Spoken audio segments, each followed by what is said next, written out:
Empezamos una nueva edición de Café Mercosur, este espacio en el que nos proponemos analizar la realidad de los países de la región con un foco en los aspectos jurídicos. Hacemos este programa desde Rosario, Argentina, quien les habla, Osvaldo Di Princio y Daniela Burlini, y de San Pablo, Brasil, Ramiro Cayano Blanco. Este programa se transmite por RCA, radio oficial de Resistiendo con Aguante, y también por la radio Las Voces del Muro. Los programas anteriores se encuentran en iVoox y en iTunes como Café Mercosur.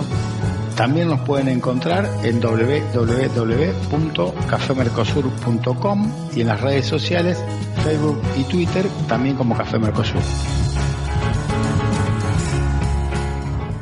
Bueno, y aquí nos encontramos nuevamente los tres, estamos el equipo completo en el programa 118 con Daniela, que está de vacaciones, ¿no es verdad, Daniela?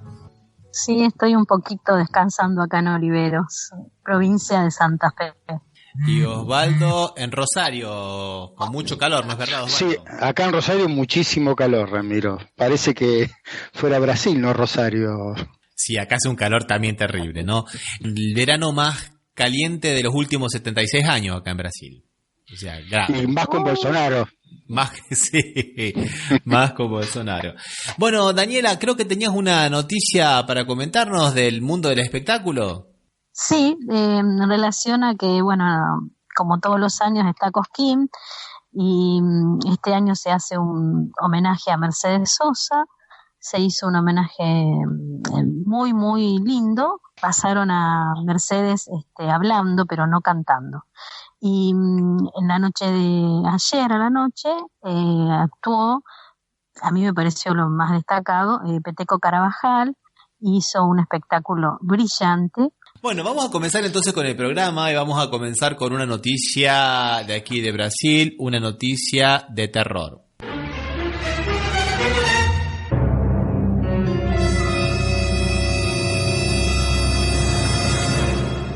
Y tiene que ver con Jean Willis, un diputado de 44 años, opositor a Bolsonaro, que es del Partido Socialismo y Libertad, y que tuvo un altercado bastante fuerte con Bolsonaro cuando los dos eran diputados, cuando se votó el impeachment de Dilma Rousseff, o sea, digamos, la autorización para que el Senado llevara adelante el juicio político.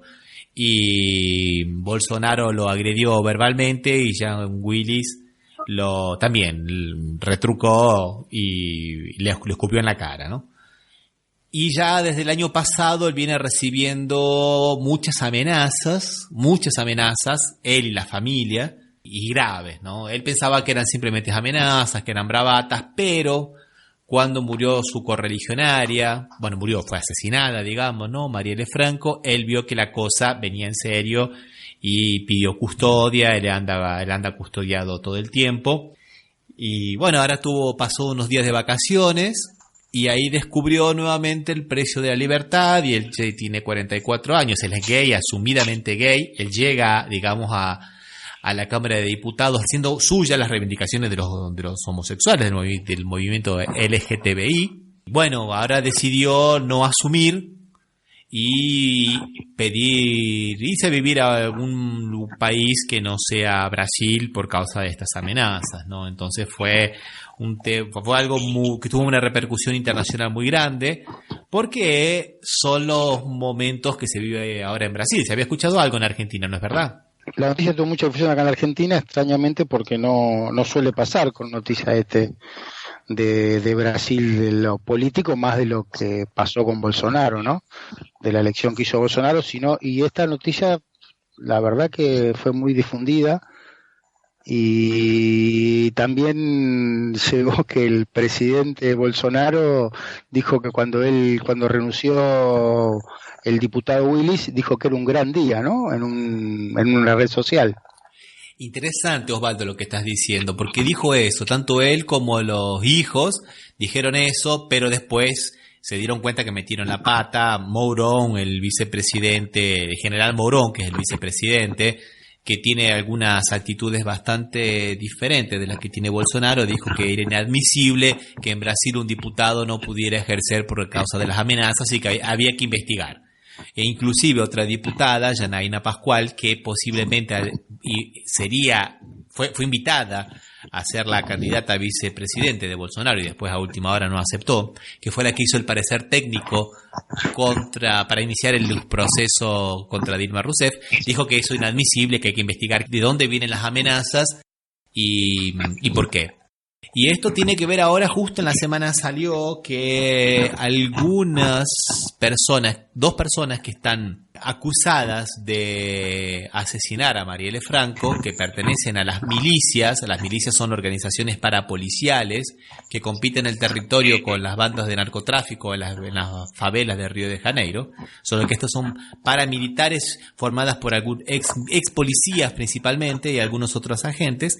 Entonces, las 2 personas relacionadas con estas milicias que están siendo imputadas ahora como posibles asesinos o mandantes del asesinato de Marielle Franco, los parientes eran asesores del hijo de Bolsonaro. Parece que lo que se dice aquí, un secreto a gritos, ¿no?, de que Bolsonaro está muy relacionado con las milicias, no él, pero sí los hijos, y eso ha terminado siendo un escándalo y justo se suma a lo de el diputado Willis, y bueno, acaba formando toda una mezcla bastante explosiva, ¿no les parece? Una pregunta, ¿quién entra por el diputado que renuncia? ¿Quién es el segundo, la segunda? Es del mismo partido. El presidente nacional del PSOL, del Partido Socialismo Libertad, Juliano Mederos, confirmó que la vacante debe ser ocupada por el suplente David Miranda, que actualmente es un concejal en Río de Janeiro. Inclusive salió a declarar que el hecho de que Jean Willis no esté no significa de que la lucha de Jean Willis va a ser abandonada, ¿no?, sino que va a ser seguida por David Miranda, que es el suplente. Te preguntaba si no tendría que tener alguna declaración o algo Moro, ¿no es el ministro de Justicia de Brasil? ¿No hizo ninguna declaración, nada sobre estos temas? Yo te lo voy a buscar bien para el próximo programa. Puede ser que la haya dicho y yo no la tenga presente, pero yo no escuché nada. Lo verifico para el próximo programa y ahí lo podemos ver como un refresh, algunas posiciones de Moro. No, porque inclusive, como te decía, ¿no?, Mourón tuvo esta actitud, y Janaína Pascual, que es la diputada del mismo partido de Bolsonaro, también dijo exactamente lo mismo. Y después aparecieron muchas fake news, ¿no? Entonces, por ahí se le da más importancia en los tiempos que vivimos a las noticias falsas que a las noticias verdaderas a veces, ¿no? Por ejemplo, la gente del partido de Bolsonaro salió a decir por las redes sociales que Jean Willis sería el autor intelectual de la cuchillada a Bolsonaro. A Bolsonaro. Claro. O sea, en la campaña. Sí, o sea que no tiene absolutamente nada que ver. O sea, por lo menos ninguna línea de investigación seria apunta para ese lado, ¿no? No, pero con poner ya la idea como agenda de que puede haber sido, ya más o menos, o sea, lo estigmatizaría el diputado renunciante, ¿no? Y cuando la gente quiere creer, ¿no? Claro, sí, cree que sí, tal cual.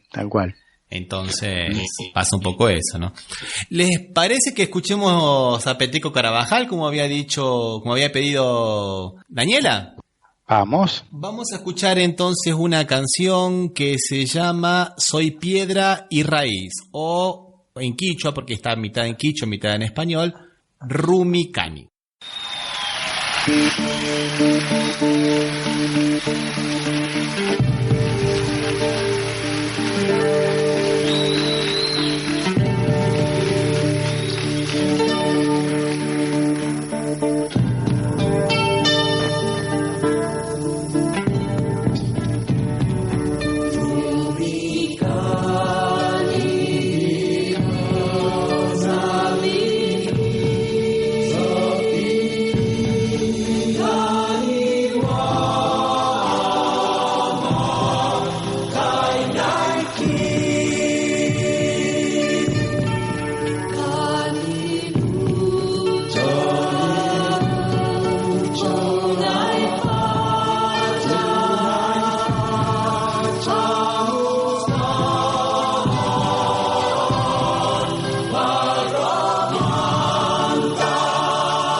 Bueno, seguimos entonces con el programa y vamos a una noticia de Argentina que también es de terror.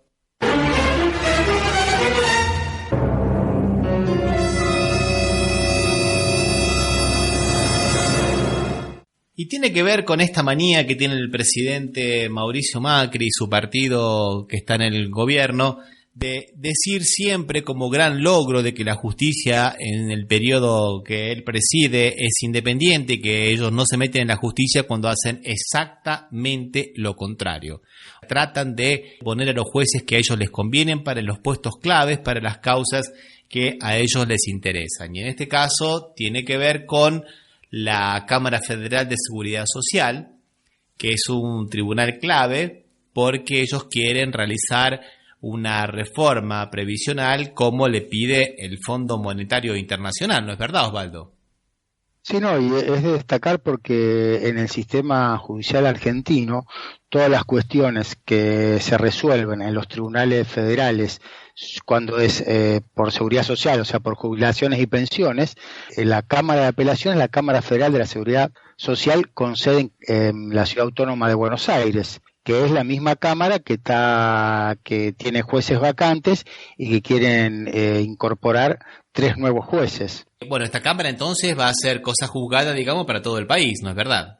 Sí, o sea, no cosa juzgada definitiva porque es revisable por la Corte, pero si logran que la Cámara tenga cierta identidad de criterio con la idea de una reforma previsional, yo creo que estaría presente cualquier intento que se haga por modificarla sería presentado como que la justicia les dio la razón a ellos y no esperarían que llegue a la Corte, que a pesar de la incorporación de 2 nuevos jueces en este gobierno no es muy favorable a algunas decisiones del gobierno como quedó integrada la Corte, por lo cual creo que esta medida de integrar las cámaras es para ejercer una mayor presión sobre la Corte y poder resolver las situaciones de una reforma previsional que indudablemente va a ser perjudicial para todos los jubilados que tiene Argentina. Y sería interesante repasar un poco los candidatos que está proponiendo el gobierno.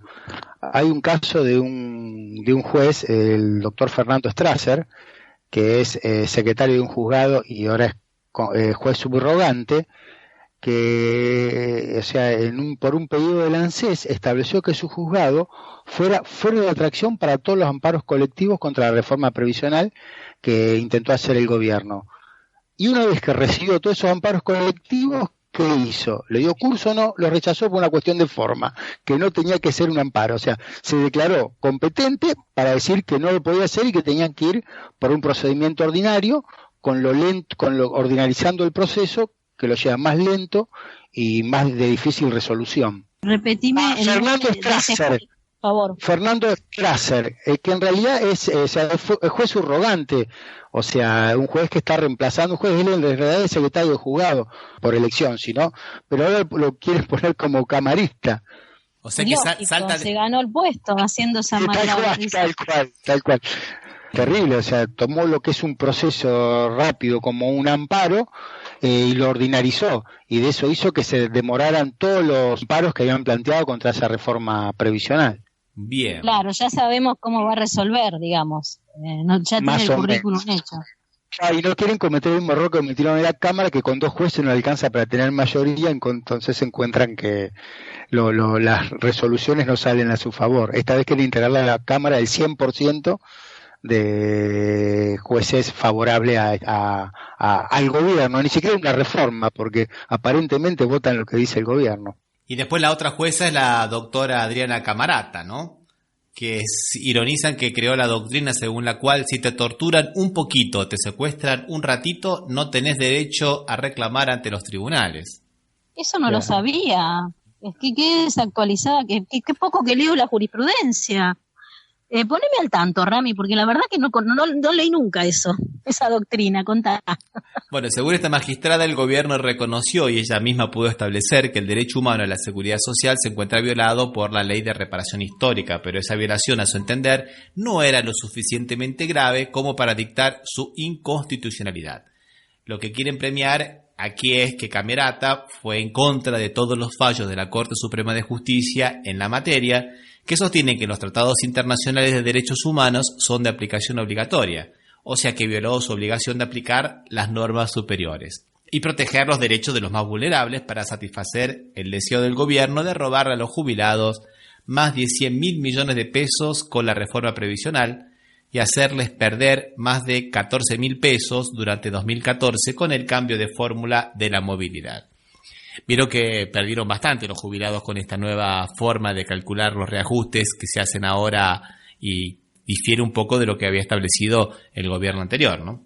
Sí, sí, o sea, pero violó un poquito el derecho nada más. Sí, es verdad, violó un poquito. No fue tan profundo, entonces no es necesario que pueda ser revisado. Bueno, y ahí estamos, así estamos, ¿no? O sea, básicamente, nuevamente, decimos una cosa y hacemos otra, ¿no? Y antes de pasar a un tema musical, me gustaría hacer un pequeño refresh de lo que ha pasado la semana pasada con el caso de Nisman, ¿no? Pero bueno, han salido ahora algunas cosas nuevas, ¿no? Por ejemplo, lo que ocurrió en las últimas 48 horas, en las cuales Nisman estaba recluido en su departamento. Recordemos que almorzó el viernes con un periodista y después se fue a su departamento, cerró las ventanas y se quedó allí en pijamas, hasta que apareció muerto el domingo, ¿no? Entonces en esas 48 horas han podido reconstruir los WhatsApp que le han mandado. No los WhatsApp, sino más o menos el número de WhatsApp, porque ha quedado en su computadora, ¿no? Y esto era una cosa la cual está en la causa y se había cuidado bastante de que no trascendiera, ¿no? Para mantener viva la idea de que fue asesinado en un magnicidio por la expresidenta Cristina de Kirchner, como lamentablemente todo el mundo ha salido a relucir, ¿no? Bueno, lo concreto es lo siguiente. En los 2 últimos días intercambió 147 mensajes de WhatsApp con periodistas, 99 con modelos y representantes vinculados a la prostitución VIP, a la prostitución cara. Sabemos muy bien que Nisman era una persona que le gustaba bastante ese tipo de relaciones. 29 WhatsApp con dirigentes del PRO y tan solo 21 con sus colaboradores. O sea, él estaba en la causa más importante de su vida. El lunes tenía que informar en el Congreso cuál era la denuncia que había hecho contra la presidenta Cristina de Kirchner. Y parece que no le importaba mucho hablar con los colaboradores, le importaba mucho más hablar con los periodistas, 146 mensajes, y con las modelos, ¿no? Con las modelos VIP. Bueno, no habla mucho de un trabajo muy probo, ¿no? O sea. Y los periodistas eran de 3 medios principalmente, de Infobae, de La Nación y de Clarín. No había otros medios con los cuales él tenía relación. Exactamente, muy bien, Osvaldo, pero muy bien. Esto también rompe un poco la idea de que había un comando, un ninja, no sabemos de dónde. Y allí venezolano kirchnerista, ¿no? Era sí, el comando. Con algún pasaje por Cuba también, ¿no? Sí, que supuestamente habría borrado todos los WhatsApp. No, él los borró, están todas las huellas digitales, lo hizo sistemáticamente. Él borraba absolutamente todo lo que los WhatsApp lo hacía normalmente, bueno, pero ese día lo hizo así sistemáticamente los borró, menos, que interesante, y acá hablo un poco de su conflicto personal y familiar, menos los WhatsApp de los últimos mensajes con la ex esposa o pareja, no sé la verdad si estaban casados, que es la jueza Arroyo Salgado, donde ella le recriminaba que él había abandonado a la hija en España y que ahora debía estar contento porque a él lo único que le interesaba era el poder, los medios de comunicación, la fama. Y después en el segundo le recrimina que se va a quedar con la hija para que la hija después a los 20 años no tenga que pasar como las jóvenes con las que él sale, que tienen que vender su cuerpo para poder subsistir. O sea, que le echen cara que él salía con prostitutas jóvenes, ¿no? Y eso no los borró. Eso extrañamente no los borró, como para dejar una evidencia, ¿no? De que miren cómo me trata esta mujer, ¿no? O sea, se ve que había una especie de resentimiento, ¿no les parece? Yo lo que digo es que no lo borró porque no tenía ninguna importancia, no lo comprometía para nada, por eso no lo borró. no era nada que a él lo comprometiera. Puede ser que tengas razón, la interpretación es totalmente mía y absolutamente mía. Son las dos cosas. Me parece que son las dos aceptables y las dos pueden convivir, ¿eh? No es una contra la otra, para nada. Sí, tal cual, una podría existir con la otra y no tendría una sola razón, tendría dos razones para no borrarlo, diríamos.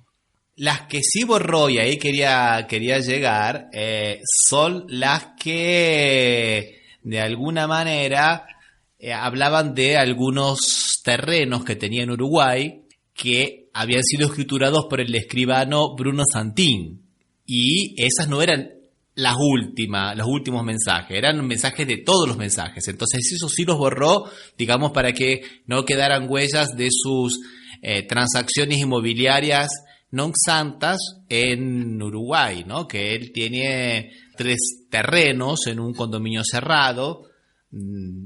Son 3 terrenos de 4.000 metros cuadrados en el condominio Pueblo Mío, más o menos por valor de casi $290.000, en realidad son $288.035, y que, bueno, que no estaban declarados, que lo tenía en negro, y borró los mensajes que había cruzado con Bruno Santín, que decíamos, ¿no? Que era el escribano. ¿Sabes qué? Se me ocurre, viste tanta discusión con la ley de extinción de dominio, que sinceramente, ¿no? ¿Cómo podría justificar todo ese patrimonio en cabeza del causante?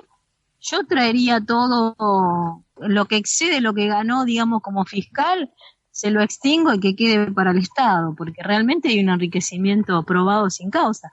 Si el fiscal ganaba 100 y gastaba por 1.000.000, hay algo que no cierra, ¿no? Está bien claro ahí. De todas maneras, en ese caso, aparte hay la intervención de la madre, porque en realidad está escriturado, los tres propiedades están escriturados a nombre de la madre, de Garfunkel, que ella ganando 57.000 pesos argentinos en el 2013, pudo gastar 288.000 en 3 terrenos.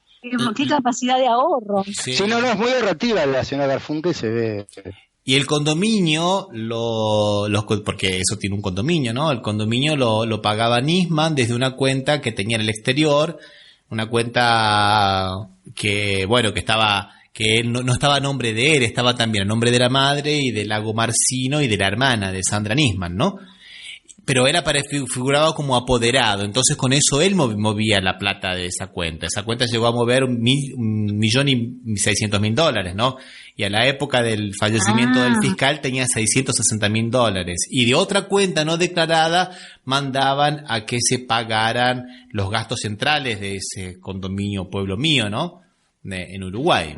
Y también un tema que habría que destacar es que está el cruce de WhatsApp, que se saben, no el contenido, pero sí se saben a quién iban enviados, pero lo que sí se desconoce fue lo que pasó con su casilla de Yahoo. Él tenía una casilla de Yahoo donde intercambiaban mails, y Yahoo le mandaron informativas y lo oficiaron, y las autoridades de Yahoo en Estados Unidos se niegan a contestarlos porque dicen que ellos no pueden aportar información porque tiene relevancia política y no criminal. Ellos ya determinan que la información que tienen es política y no solo criminal, por encima de lo que entiende la justicia, cuando tendrían que haberlo contestado para que la justicia pueda decir si tenía relevancia política o criminal. Sí, exactamente. ¿Les parece que hagamos otra pausa musical? Dale. Bueno, vamos a escuchar una canción que propuso Osvaldo de un grupo francés que se llama Les Saltimbanques, que yo calculo que debe ser los Saltimbanquis, y se llama la canción Hola Chérien. Vamos a ver cómo suena. Hola Chérien, hola Chérien, hola Chérien.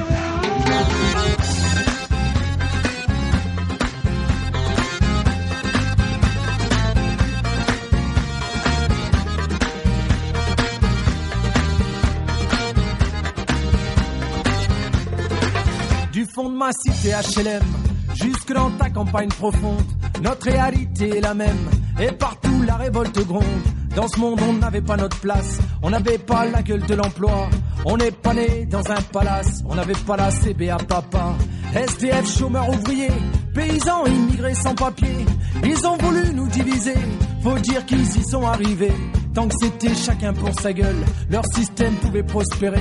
Mais fallait bien qu'un jour on se réveille et que les têtes se remettent à tomber. On lâche rien, on lâche rien, on lâche rien, on lâche rien, on lâche rien, on lâche rien, on lâche rien, on lâche rien. Ils nous parlaient d'égalité et comme des cons on les a crus. Démocratie, fais-moi marrer. Si c'était le cas, on l'aurait su. Que pèse notre bulletin de vote face à la loi du marché? C'est con, mes chers compatriotes, mais on s'est bien fait baiser. Et que pèsent les droits de l'homme face à la vente d'un Airbus? Au fond, y a qu'une seule règle en somme: se vendre plus pour vendre plus. La République se prostitue sur le trottoir des dictateurs. Leurs belles paroles, on n'y croit plus. Nos dirigeants sont des menteurs. On lâche rien. On lâche rien, on lâche rien, on lâche rien, on lâche rien, on lâche rien, on lâche rien, on lâche rien.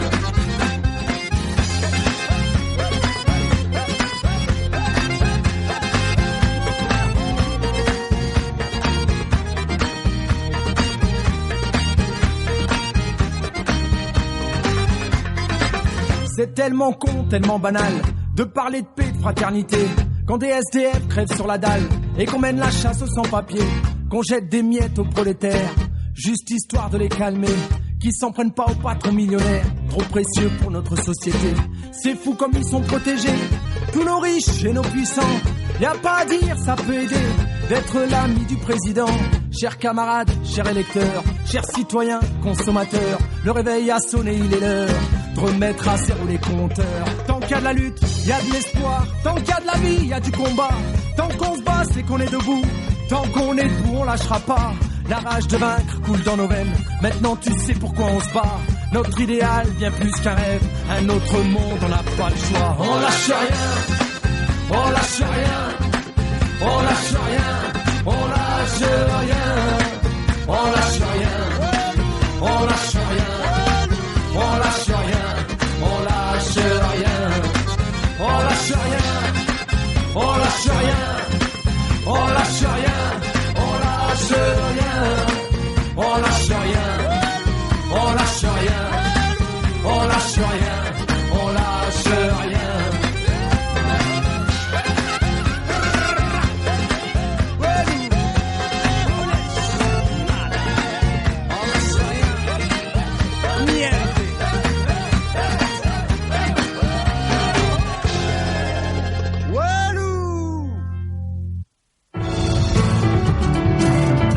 Estás escuchando Café Mercosur por las radios RCA, Resistiendo con Aguante Oficial y Las Voces del Muro.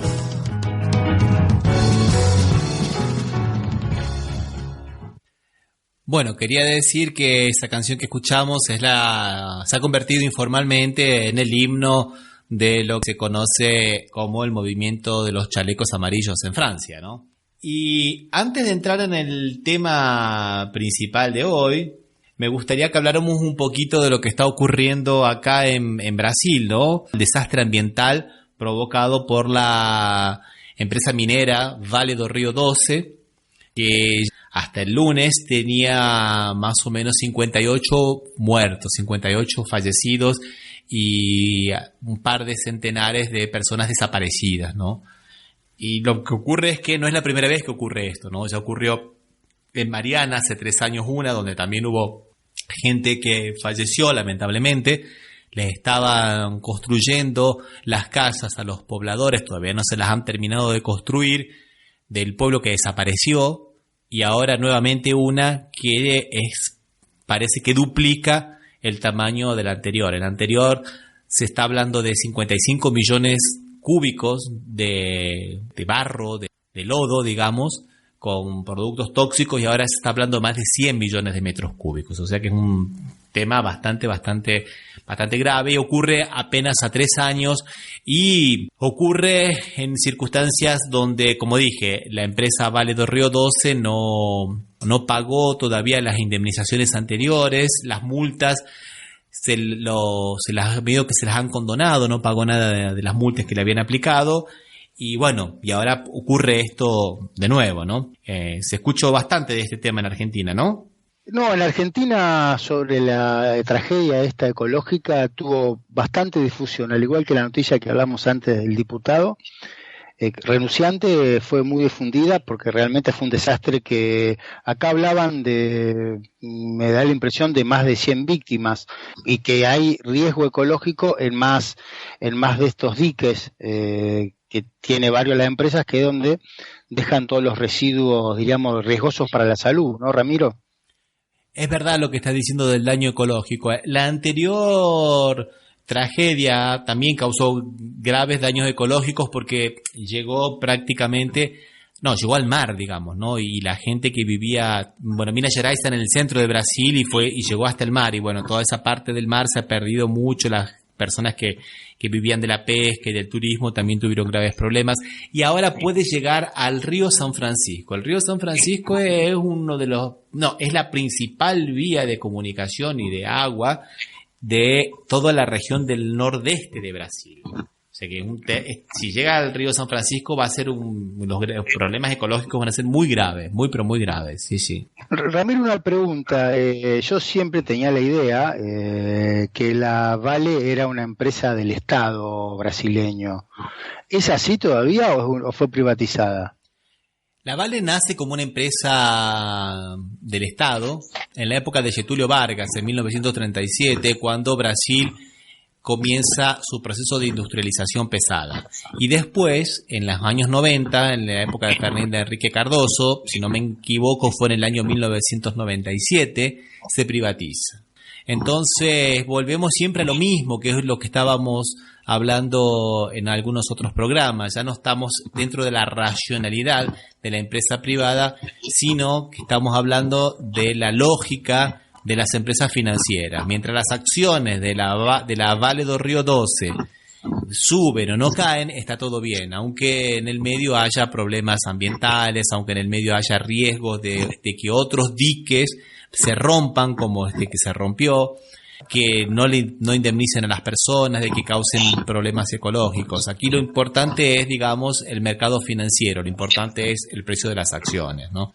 Sí, de todas maneras, evidentemente, todas las explotaciones mineras en el mundo están en un cono de sombra en la actualidad, porque todas son contaminantes de cualquier manera que se intente producir. Esta se me ocurre que es una minera de trabaja a cielo abierto, no con galerías, Ramiro.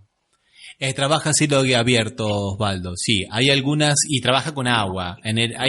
La Vale tiene algunas otras en el norte de Brasil que trabajan a seco, ¿no? Esta trabaja con agua, consume mucha agua y contamina mucho el agua y larga barro con muchas cosas químicas, ¿no? Cianuro y muchas otras cosas que vienen del proceso de lavado del hierro, ¿no? Entonces es una tragedia. Acá en una época la minera esta tenía un proyecto de inversión grande que al final no se pudo realizar, ¿no? Que fue, no me acuerdo en qué zona, no sé, en una provincia del sur, me da la impresión. No lo tengo bien claro, pero que después se retiró la inversión. E iba a ser una inversión muy grande. Sí, aparte es poco dinero el que dejan de impuestos, porque, por ejemplo, las exportaciones de esta empresa son casi no pagan impuestos y dejan desastre en todos. Por ejemplo, aquí en Brasil, por ejemplo, que lo que ocurre, por ejemplo, en Argentina, principalmente en Catamarca y en el sur, en la Patagonia, terminan con el turismo. Acá, por ejemplo, había hoteles de lujo que estaban trabajando cuando ocurrió este desastre y están buscando a la gente, ¿no? O sea, había turismo en ese lugar y bueno, ahora no va a haber más nada. Sí, la verdad que realmente está muy complicado el tema de la minería en el mundo. Acá en Argentina, la única vez que Cristina vetó una ley fue cuando se planteó la ley de glaciares, ¿recuerdan? Sí. El problema que se planteó fue que no se podían hacer explotaciones a determinados metros de reservas de agua. y bueno, eso de alguna manera perjudicaba a la mina Veladero. Tiene la vetó por los compromisos económicos que tenían asumidos, digamos, y sobre todo en San Juan. Y lo que pasa en la Argentina es que las provincias son las que tienen el poder de policía en relación a todo lo que tenga que ver con la explotación. Entonces, provincias, en virtud de ese poder, hacen y deshacen como quieren. Y la tributación que tienen también la manejan las provincias, y realmente es una fuga de nuestras riquezas de una manera espantosa. Hay una mina de litio que se están llevando todo el litio y realmente no pagan nada. Es un recurso no renovable y no hay una regulación ni hay una conciencia en relación a la protección de estos recursos. Ni que hablar de la protección de la naturaleza, ¿no es cierto? Del medio ambiente. Sí, realmente es un agujero negro en el derecho, todo lo que tenga que ver con el derecho ambiental y las explotaciones económicas mineras. En Argentina lo que pasa es que el código de minería no se ha renovado desde no sé cuánto tiempo, ¿no? Un código que se ha hecho copiando el código de Chile, y para explotaciones donde se habla, por ejemplo, de si el hombre está con la veta en mano, siguiendo la veta como era en la época de la exploración del siglo pasado. Ahora no existe más eso. Ahora vienen con la dinamita, revientan todo, lavan y buscan lo que tienen las grandes empresas, ¿no? O sea, no es más el minero solito. Y acá claro. se da acá hay un libro de investigación que publicó en Argentina que se llama El Mal, y el autor, Miguel Bonazo, y en el libro él hace toda la investigación de cómo fue el proceso, cómo influyó la Barrick Gold, que es la empresa que tiene la mina Veladero, para obstaculizar todo el debate parlamentario de la ley de glaciares. Por eso se llama El Mal, el libro. El libro está muy documentado, tiene muchos chismes en relación a chismes políticos, ¿no? Pero nos hace tomar conciencia de cuál es el poder que tienen las empresas en los debates parlamentarios. Eso es, de alguna manera, lo que me movilizó del libro, que lo rescato. Cómo a veces una presidenta como Cristina tuvo que vetarla por las presiones que tuvo, y después cómo Cristina, cuando se insistió, no la volvió a vetar. Tenía que ver con el poder, con una cuestión de compromiso político con el gobernador de San Juan, que se llama, puede ser Giorgia. Sí, Giorgia. Y todo el poder que tienen los gobernadores peronistas. La cuestión en relación al derecho ambiental es un derecho que nosotros, que este programa hace enfoque en los aspectos jurídicos, es algo que no sabe nadie, no lo manejamos los abogados y tampoco los jueces. Y parecería como que el problema no va a existir hasta que le va a caer al otro, cuando no tengamos más agua, cuando no tengamos más árboles y cuando no tengamos más aire. Mientras tanto, la lógica de los gobiernos es, bueno, ¿quién lo paga? El que viene. Macri gobernó todo el tiempo pensando que la deuda la va a pagar el que viene. Sí, tal cual. Aparte de la minería, no solo que no aporta ni trabajo, contamina, termina recursos naturales que son de la nación, aparte de eso la subvencionamos promoviendo las exportaciones y descontándole impuestos.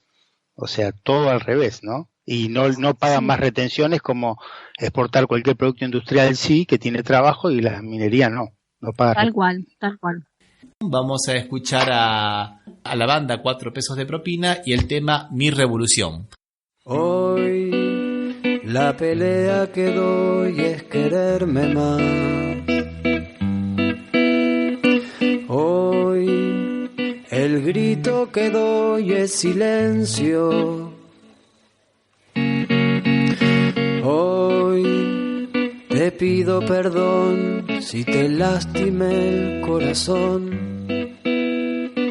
Hoy no quiero lo que me hace mal, lo oscuro del juego. Hoy que es tiempo de sanar las heridas del tiempo. Hoy que pronto será ayer, regálate el momento. Hoy pude ver quién soy, conocerme más.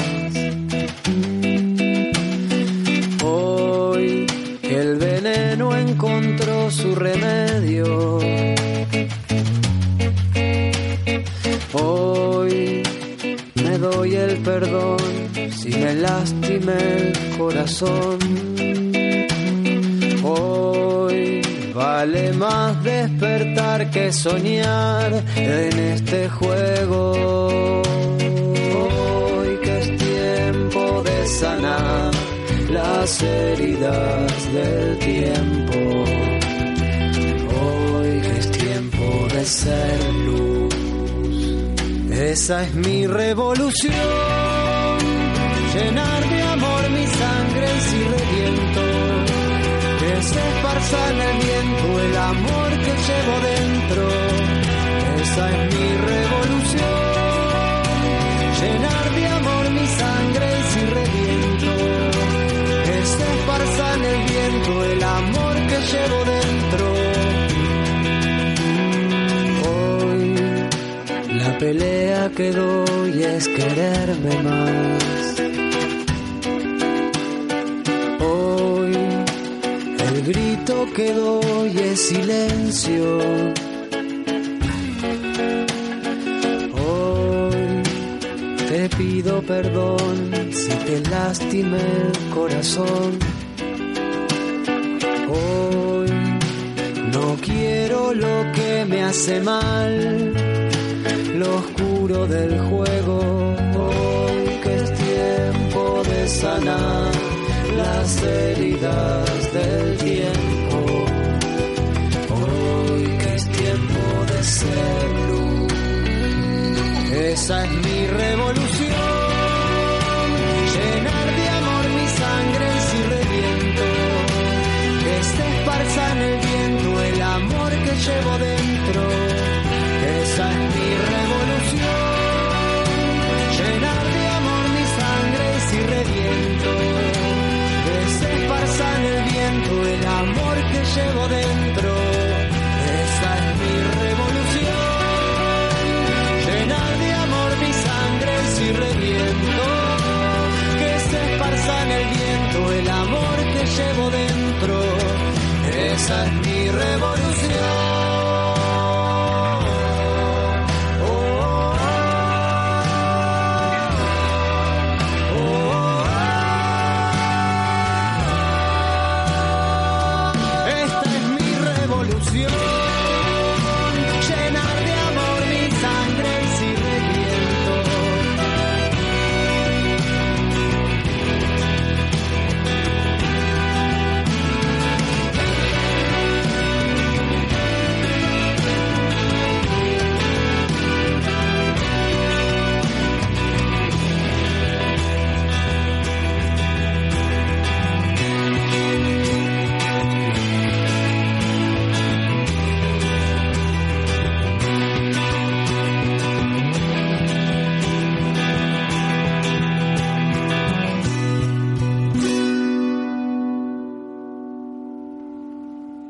Bueno, vamos a hablar entonces un poquito de lo que nos habíamos propuesto para hoy, que era el tema del DNU, el decreto de necesidad y urgencia que ha dictado el presidente Mauricio Macri para instaurar la extinción de dominio y supuestamente recuperar los bienes que se habrían sacado fuera del país como producto de actividades criminales, ¿no? Como bien decía Daniela, podríamos empezar por el ex fiscal Nisman, ¿no? Claro, él podría ser un ejemplo. Bueno, recordemos que ya habíamos hablado de este tema, pero bueno, hagamos algunas actualizaciones. Aquí decimos en primer lugar de que es totalmente inconstitucional, porque ellos lo quieren presentar como que es una acción civil, cuando en realidad es una acción, digamos, accesoria a una acción penal y que no deja de ser una especie de pena. Por lo tanto, no puede ser legislado por decreto de necesidad de urgencia. El Poder Ejecutivo tiene prohibido por la Constitución dictar leyes en materia penal, ¿no es verdad? Sí. No sé si ustedes escucharon que a la ministra de Seguridad, Patricia Bullrich, le preguntaron por qué salió por decreto de necesidad y urgencia y si no tenía miedo que después no le apruebe el Congreso y se caiga este decreto de necesidad y urgencia. Y ella medio con tono desafiador dijo, bueno, a ver, que se animen. No sé si lo escucharon a eso, de la ministra Patricia Bullrich. No lo escuché, pero es totalmente consecuente con su manera de pensar y de expresarse.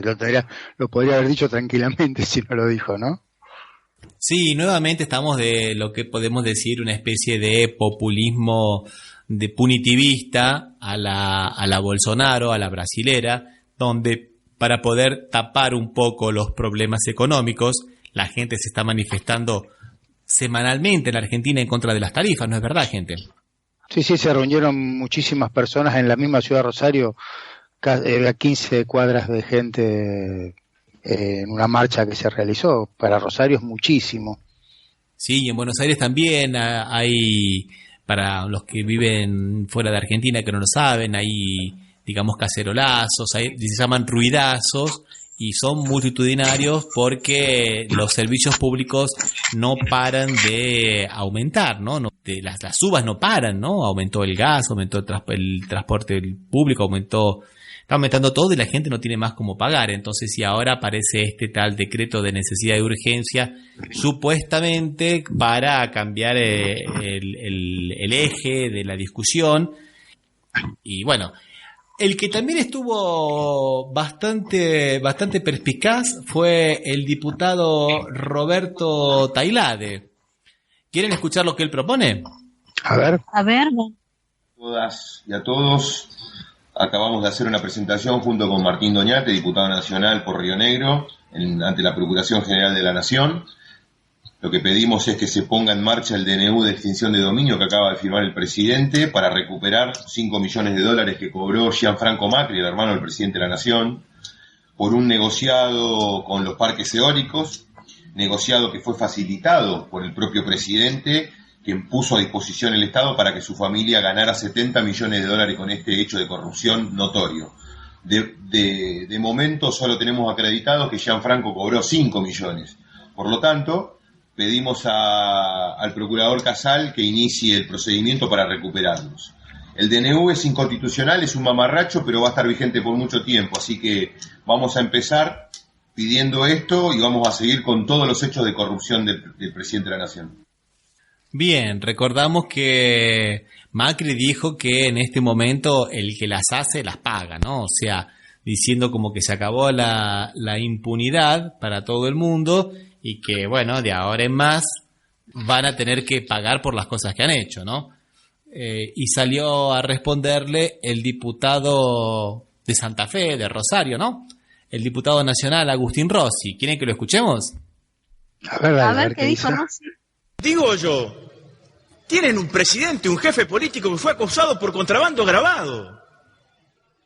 Tienen un presidente, un líder político que fue acusado por contrabando agravado y que salió absuelto por la mayoría de la Corte Automática de los 90. Y que la causa Macri estuvo entre los causales que impulsó esta Cámara de Diputados para destituir a los miembros de esa Corte en el año 2003. Y vienen acá a tratar de darnos lecciones de moral y de ética. Les quiero decir que tienen un gobierno que está más sucio que los baños de retiro. Les quiero decir que tienen la mitad del gabinete con la plata en el exterior. Les quiero decir que tienen funcionarios, que tienen cuentas offshore, están en los paraísos fiscales, licúan su dinero, no pagan impuestos. Y que tienen un presidente que fue acusado de contrabando agravado. ¡Contrabandista! ¡Contrabandista! Y vienen y se levantan acá y ante cualquier discusión, ante cualquier imputación, ante cualquier debate, sacan una discusión por la ventana. Entonces, señor presidente, que se dediquen los diputados del oficialismo a venir a defender la política tarifaria, que fue lo que no hizo el presidente del interbloque. Vengan a defender lo que quieren defender, pero no vengan a descalificarnos a nosotros con cuestiones que no pueden sostener. Entonces, señor presidente, de esto es lo que estamos hablando. La verdad, señor presidente, que lo que sentimos es que estamos haciendo un enorme esfuerzo para tratar de darle una solución a los argentinos, que cuando no tienen mayor discurso, no tienen otro debate, no tienen otra argumentación que llevar, siempre buscan la descalificación. No tienen autoridad moral para descalificar por honestidad. A ver si lo entienden de una vez para siempre. No tienen autoridad moral. Son el único gobierno del mundo que justifica las cuentas offshore, los paraísos fiscales. Son el único gobierno del mundo que tiene la plata en el exterior suministro. Son el único gobierno del mundo que tiene un presidente acusado de contrabandista. Gracias, señor presidente. Bueno, fue contundente, me parece, el diputado Rossi, ¿no? Sí, vos sabés que en relación a la anterior, que pide que se le investigue por los 5 millones al hermano del presidente, no quiero entrar en ese, pero hay un tipo que siempre hace mucho trabajo de difusión en Twitter, que se llama Fargosi, Alejandro Fargosi. Es profesor, aparentemente, en la UBA de Derecho, y él hace hincapié en que la extinción de dominio es una materia de derecho civil. Entonces el debate está que no puede haber DNU en materia penal.